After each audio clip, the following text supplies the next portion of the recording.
Hello, everybody. Welcome back to the Mindful of You podcast. This is episode 48, Individuality in Marriage.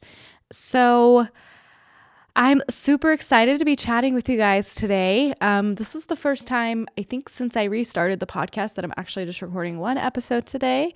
But I was able to put a little bit of more thought, more preparation into it because of that. So I was excited about that. I am going to be taking next week off of the podcast for the holidays for a couple of reasons. One, so that I can have a little bit of a break, but also because I want you guys to have a little bit of a break. I know that a lot of people have work off, commutes are different and stuff like that. So it's not as common that you would be flipping on a podcast, but if you are, I can almost guarantee that there are episodes you have not listened to. So go back and listen to those. And if you have listened to all of them, that is super cool. And you should tell me that because that's really cool. But if you haven't listened to all of them, go back and pick a couple of those to listen to. And next week when we have the podcast off, if you want your regular Wednesday morning fix. So, while I'm recording this podcast, it's Sunday evening. I'm getting ready for the holiday week. So a week from today is Christmas Eve, and then the next day will be Christmas. I love the holidays. I just think they're so fun and relaxing and peaceful. Laying down, movies, and food are three of my favorite things, and I get to do a lot of that during the holidays. I've watched like 3 cheesy movies this weekend, and they've all been horribly great. So super fun. I got the idea for this podcast topic because it's actually something I've been wanting to talk about for a while. I'm not sure if I have other similar episodes, but I wanted to bring it back up if I do. This is something that has been huge for me. In my marriage. Most of you guys know if you've been listening for a while. I got married when I was 21 and my husband was 22 and I'm currently 24, almost 25. And that's pretty young. And I've gone through a lot of ups and downs as far as finding myself goes. It's a little bit of a dramatic term, but I have seen and a lot of friends and family who have struggled with the same thing. So I just wanted to talk a little bit more about it. So the big caveat I'm going to give before I get started, I don't have kids. I know that some of you who listen do, some of you don't. Some of you, your kids may be grown and gone. So you actually might relate to this stage of my life a little more, but you still have adult kids, which is pretty much the same thing. We still act like toddlers sometimes.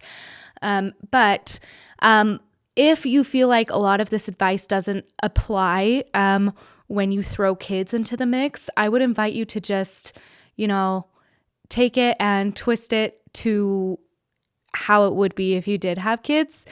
Try not to disregard it entirely unless you feel like that's necessarily like that just totally doesn't work because I have kids. I want to strike the balance of I still want you to be able to try and do these things even with that big thing in your life, but I also don't want you to feel like I'm ignoring the fact that these things may be more difficult with kids. So just keep that in mind as you're listening today. So I thought of this podcast idea because my husband and I have been discussing some things off and on for the past few weeks about this topic. One thing we've talked about and that I've heard on other podcasts is about basically the post-breakup glow up. So I don't know how many of you guys have gone through a breakup or several breakups or what your history looks like, but there is a tendency, if you haven't seen it in yourself, you may have seen it in others, that when people get out of a relationship, they tend to glow up or they start going to the gym more regularly, they start taking better care of themselves, finding themselves, and putting a lot more effort into their self-care. I think it's because they are really horribly sad and it's in an effort to start to feel better. And this doesn't happen to every person, obviously, just like most things, but it does happen quite a lot. It's a pretty popular trend, on the internet to see especially guys hitting the gym really hard after a bad breakup. The girls maybe doing something similar, starting to take more care of their makeup, getting a different wardrobe, like really trying to work on their appearance. Some people might say it's to make the past partner jealous. I don't think that's why. I think it's because people are genuinely like, I want to feel better. I feel so horrible. I think if I do these things, I'll start to feel better. So what my husband and I have talked about, and I've heard on other podcasts, is the fact that you don't need to wait for a breakup to start doing those things. You can have the post breakup glow up without the breakup. That is something that a lot of people struggle with, I think, because they are waiting for their partner to fulfill their physical, emotional, mental, and all of those needs for them. So they're not stepping in and doing it themselves. When that person's gone, all of a sudden you're like, it's just me. I've just got me. But what if we kind of had that mindset in marriage, not in a sad way, but in a way of like, it's me. I'm the one in charge of me, and I'm going to glow up. I'm going to start doing better by myself. So another reason I wanted to chat about this is because a podcast I listen to, the Ghost Runners podcast, is a comedy podcast with two Christian guys from the Midwest. They had a guest on their podcast, a guy named TJ. I can't remember his last name at the moment, but him and his wife, Brooke, have another podcast called Walk in Love. And he talked a little bit about a program his wife runs called Moms on Maui. So basically what she does is she has a program where she hosts a few moms at her home in Maui. They live in Hawaii, for a full week to help them rejuvenate and find themselves and take some real self-care. And their theory behind this is that men do a little bit of a better job at taking the initiative to do things they enjoy, and to get out of the house and to maybe not go out of their way, but they maybe don't feel the guilt surrounding doing things that's just for them. And they talk about how women need that, but they don't do that. And so that's the reason that Brooke started this program. And he references the fact that a lot of women, when they think of me time, they think of an hour in Target with a latte. And he talks about how that's not enough. People need more than that. People need more time to recharge than just, an hour in Target. So that's what they try and give these ladies. And he claimed that after a week in Maui, that some of these women had their Apple Watch notify them that they had a new resting heart rate, that they had never truly taken the time to actually slow down, relax, and take care of themselves, and find connection with other people and truly do something that was just for them and the sake of their own individuality, that by the time they did do it, it was such a drastic change for them that they got a new resting heart rate. And I'm like, one, that's really cool. Good for them and their program. But also, that's so sad. I want women to be able to do that without going to Hawaii for a week, right? So I wrote here, two things can be true. Time together is important and time apart is important. Don't let yourself fall to either extreme. I think a lot of times when the topic comes up of independence or individuality in marriage, people are like, but I love my partner. I want to spend time with them, or I don't want my partner to think I don't love them. And it's like, no, we're not talking about not spending time together. We're not even talking about not spending a ton of time together. We're talking about having some level of separation in your marriage and how that can be healthy. When I was first married, and still to this day, sometimes I really struggled with this because I had nothing I enjoyed doing on my own. I just had always had people around, like friends, and then I went on my mission, and then when I came back, pretty soon after that, I moved in with roommates. But at first I did shows and things like that. I was really busy and I had my own life. But I think similar to how I mentioned earlier with the breakup effect, I was the type who was expecting that this man would take care of my emotional, physical, social needs. And I wasn't making any effort to do that for myself. So it took depression and anxiety and therapy and coaching for me to realize that, no, this is my job. I put my husband through a lot of trouble for just trying to be his own person, trying to have his own things, his own friends, when he really was likely being a great husband. I'm sure making mistakes just like me, but I think for the most part, he was just being normal. And I had a really hard time recognizing, hey, I need to have some more of my own things. I feel like I did a good job at recognizing it pretty early and trying to implement some new things. So I tried things like watercolor. I remember I got into watercolor for a little while. I started like reading again, I think, maybe watching some new shows that I liked, hanging out with one of my friends, one of my old roommates slash just good friend. And we're still very good friends to this day. But it wasn't enough. Like, I was just like trying to bide time until he returned, right? It was like, okay, he's doing this thing. So what am I going to do during that time until he's back? And then I'll be okay again. And I think that's like anxious attachment or whatever. I've never like highly read into those attachment styles. But I realized like, and looking back now, I'm like, that's not very healthy, right? I never really took the initiative to be like, I want to go do this thing on my own, right? And I worry that if we had like, kids right away or something, that it would be even worse.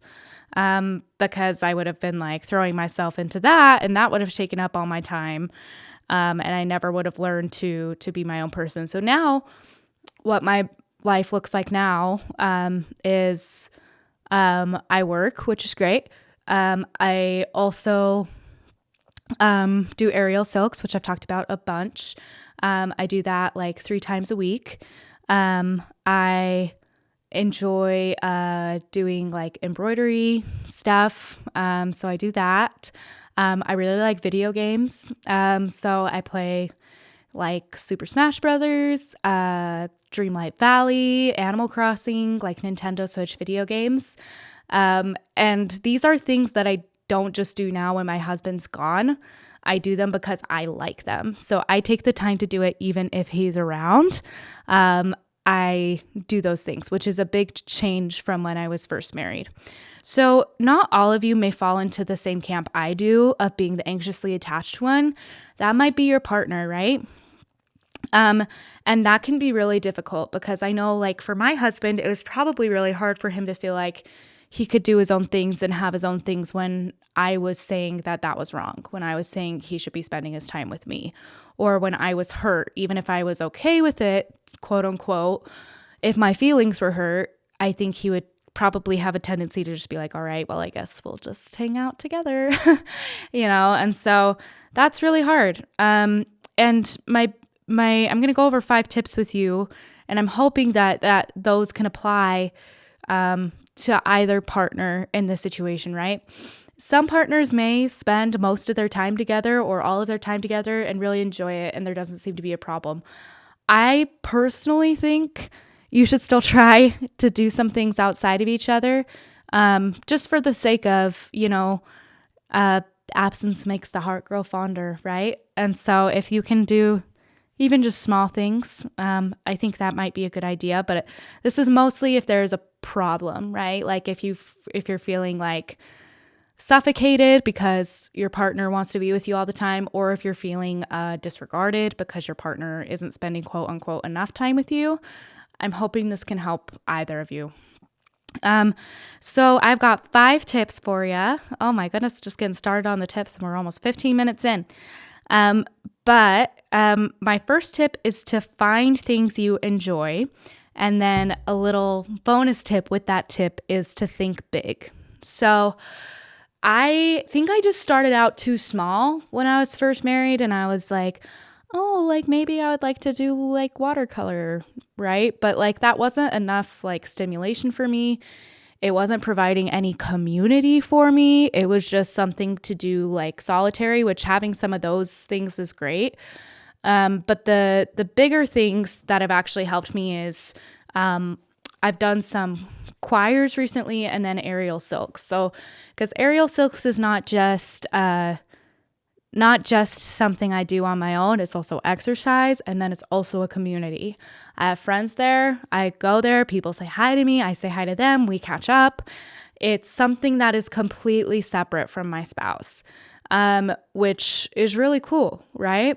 And then I've also got choirs. So I just finished doing a benefit concert for to save money to make Christmas dresses for girls in Uganda, which was really cool. That was with my sisters and my brother. And that was great. And that was also something that was independent of my spouse, and past me would have been frustrated that was independent of myself. I would have wanted him to do it with me. And if he wasn't doing it, I would have pouted and not done it at all. But now I'm like, okay, well, I want to, so I'm going to do it. And it's the same thing. I'm also doing our church choir, which is just like an hour on Sundays. And then I have a practice this Saturday for the performance on Sunday. But those things are giving me somewhere to actually go, to find some community, and be just me, right? And that's not like I'm going like and saying I don't have a husband or anything. I still talk about him. He's still, he's still a thing, but really it's something that's about me, which is great. And I think it's okay to exist outside of the marriage entity, and still be married and still love being married. I think that it can be difficult when you have an anxiously attached partner to try and go do some of those things when they might want to jump in and say, oh, I'll just do it with you. Because I would totally do that to my husband. I'd be like, oh, can I come? Can I go hang out with you and your friends? Can I do this? Can I do that? Like, oh, so annoying. And I still do it. But I think that the second tip, which is to learn about boundaries, might be helpful for those in that situation. And really what boundaries are about, I think, is two main things. One, they're about what you're going to do. It has nothing to do with what the other person is going to do. It's always about what you're going to do. And so it might sound something like, hey, I'm going to do this thing and I would like to go alone. I guess they could choose to come, but by saying that, you're kind of stating a boundary there. The second part is not controlling the other person's emotional reaction or emotional response. You have to communicate these things with love, but that doesn't necessarily mean that they're going to take it well. It might sound something like, hey, I love you to the moon and back, and I am so excited to watch TV with you tonight when I get home. I'm going to be home around 9:30 and I'm so excited to hang out with you then. Or, oh my gosh, we have date night this week. That's going to be great. I'm going to be doing this for the next couple of nights, but I can't wait for date night. And let that anxiously attached person know that you love time with them, because you probably do. I'm guessing you just don't love every second with them. And so that can hopefully kind of validate them to understand like, oh, they're looking forward to time with me. They're just going to do this thing on their own, but there's a good chance there's still going to be some hurt there, especially if this is a pattern that's been going on for a while. There might still be some hurt there. Now, that doesn't have to change what you do, though. That's what boundaries are about. That doesn't mean you don't go. That doesn't mean you say, okay, no, you should come. I guess you should come type thing, because then you're resentful, right? So just keep that in mind if that's your situation. My number 3 tip I kind of alluded to already, which is to find dedicated time together. So I think this really helps with both parties. For the anxiously attached person, it can be good to have something to look forward to of like, oh, I know Friday's our date night. I know when Fridays come, we're going to have some real like one-on-one time together. So if their partner works a lot or has a lot going on, they can know that they have that time to look forward to. And it can be a lot of time. Like, it doesn't have to just be date night. You can do more than that if you want, or if your partner wants, or whatever works best for you guys. Maybe you actually do like a dedicated alone time night. That might be where you need to start. For the person who is feeling a little suffocated, this can be good so that you can reference that and say, I am doing this tonight, but I know we're going to hang out on Friday and that's going to be super fun. What did you want to do? Or, or this is what I was thinking we could do. Wouldn't that be fun? I know it sounds like you're talking to a 5-year-old, but I'm just speaking from experience of like what would have comforted me to hear during those times when I was really struggling with this. So yeah, find some dedicated time together. That's tip number 3. Oh, tip number 4, communicate your plans. This is massive. I think it's so important, especially for the anxiously attached partner, to know in advance that you're going to be gone or that you have other plans. Things have really improved for my husband and I since we got a shared calendar.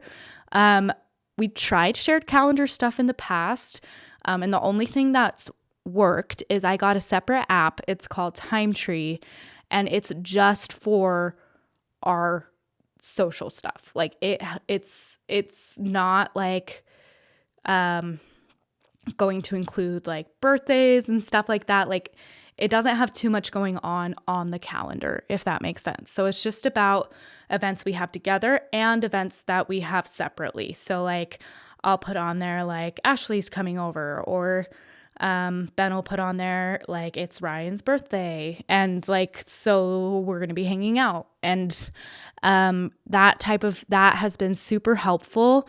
It's not perfect, obviously both of us forget sometimes, but one, it's been good so we don't double book ourselves, which was the main purpose. I think we did that one too many times and I was like, oh my gosh.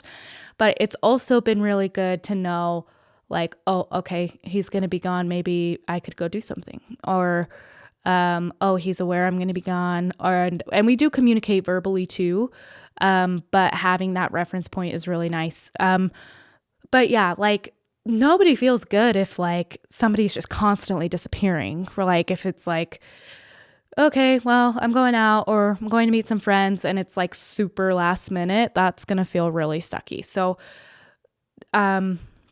work together on communicating those plans, whether they be together or separate, whatever it is, just make sure both of you know what the plan is. And then have grace with that. That's my problem. Sometimes I'm like, oh my gosh, you didn't freaking tell me, but no one's perfect. Okay, wow, I lost my spot here. Okay, number 5, this is my last tip, is just expect some trial and error. If you've been in a dance for a long time, where you guys don't really have these separate things, or you don't feel like you know who you are or what you like to do, or you don't feel like you have a community, or you don't feel like you have friends, it's going to take time, and bite it off a little bit at a time. And maybe it's not like a big community of girlfriends, but maybe it's your sister, or maybe it's your brother or your mom or your daughter or whoever you want, or maybe it's just the ladies at the gym. Like, I'm not best friends with these women at the gym, but I still consider them a community, because I know when I'm there, they're going to be friendly. So don't make it too hard. Don't feel like, oh, well, now I got to go make a bunch of friends or whatever. But there's going to be a lot of trial and error, like there has been for me, and I'm sure there's going to continue to be. But like watercolor didn't really stick. It didn't really work. Other hobbies didn't really stick. I tried going to the gym consistently. I didn't end up liking that. Like not the aerial gym, but other gyms. It's going to take miscommunications. It's going to take maybe some fights, and it's okay. My goal here is for you guys to feel like you have a full cup. And that's really hard when, one, you're either expecting the other person to constantly fulfill your needs or make you feel like you're a full and a whole person when there's no one who can do that for you. It's also really hard if you feel suffocated by somebody else who's expecting that from you. So have sympathy for each other, whatever party you lie in, right? If you don't relate fully to either of those, just try and take what works for you from this episode and leave what doesn't. But that's what I wanted to share with you guys this week. So I hope this was helpful. I could talk for hours about it. I would love to have Ben on to talk about it even more. So if you guys would be interested in hearing from both of us about it, let me know. And maybe in a few months we can do that. Anyway, yeah, that's it. I won't be here next week. So again, listen to those episodes you haven't listened to yet. And then I will be back January 3rd. My sister will be with me on the podcast. She's going to talk about her journey with OCD, obsessive compulsive disorder, and just her experience with recovery. And you guys want to tune in. There's a lot of misconceptions out there about OCD. And I think you'll be surprised how much you can relate to, whether you have OCD or you don't, or you have no idea what it is. It's going to be a really cool conversation. So come back on January 3rd and listen to that. Okay. Thank you guys so much for listening, and have an amazing, amazing holiday. Bye-bye.